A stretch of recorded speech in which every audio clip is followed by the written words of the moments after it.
আসসালামু আলাইকুম ভিউয়ার্স, কেমন আছেন সবাই? আশা করছি সবাই ভালো আছেন। আজ আমি এসেছি বিশ্ববরণের আলেম আল্লামা দেলোয়ার হোসেন সাইদী রহমতুল্লাহি আলাইহির কবর জিয়ারত করতে। চলুন তার জীবন অবদান এবং এখানে আসার অনুভূতি আপনাদের সঙ্গে শেয়ার করি। আল্লামা দেলোয়ার হোসেন সাইদী ছিলেন একজন বাংলাদেশী ইসলামী পণ্ডিত, বক্তা এবং রাজনীতিবিদ ও প্রাক্তন সংসদ সদস্য। তিনি বাংলাদেশের রাজনৈতিক দল বাংলাদেশ জামাতে ইসলামীর নায়েবে আমির ছিলেন। আল্লামা দেলোয়ার হোসেন সাইদী 2023 সালের 14 আগস্ট হৃদরোগে আক্রান্ত হয়ে 83 বছর বয়সে বঙ্গবন্ধু শেখ মুজিব মেডিকেল বিশ্ববিদ্যালয় হাসপাতালে মৃত্যুবরণ করেন। এর আগে 13 আগস্ট রবিবার তিনি কাশিমপুর কেন্দ্রীয় কারাগারে হৃদরোগে আক্রান্ত হন। পরে তাকে কারাগার থেকে গাজীপুর শহীদ তাজউদ্দিন আহমেদ মেডিকেল কলেজ হাসপাতালে নেওয়া হয়। সেখানে অবস্থার উন্নতি না হওয়ায় উন্নত চিকিৎসার জন্য তাকে ঢাকার বঙ্গবন্ধু শেখ মুজিব মেডিকেল বিশ্ববিদ্যালয়ে নেওয়া হয়। 2023 সালের 14 আগস্ট বঙ্গবন্ধু শেখ মুজিব মেডিকেল বিশ্ববিদ্যালয় হাসপাতালে মৃত্যুবরণ করেন তিনি। 15 আগস্ট 2023 পিরিজপুরের সাইদী ফাউন্ডেশন মাঠে তার নামাজের জানাজা অনুষ্ঠিত হয়। এই সাইদী ফাউন্ডেশন পিরিজপুর বাইপাস রাস্তার সাথেই প্রতিষ্ঠিত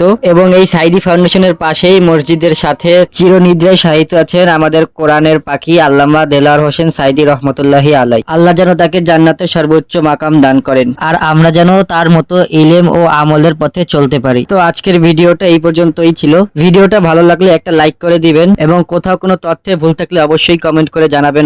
আমাদের চ্যানেলে যারা নতুন ভিডিও দেখতেছেন তারা অবশ্যই আমাদের চ্যানেলটাকে সাবস্ক্রাইব করে দিবেন, আর ফেসবুক পেজ থেকে দেখলে অবশ্যই পেজটাকে একটা ফলো করে রাখুন। তো দেখা হবে নতুন কোনো ভিডিওতে, নতুন কোনো গন্তব্যে। ততদিন সবাই ভালো থাকেন, সুস্থ থাকেন। আল্লাহ হাফেজ।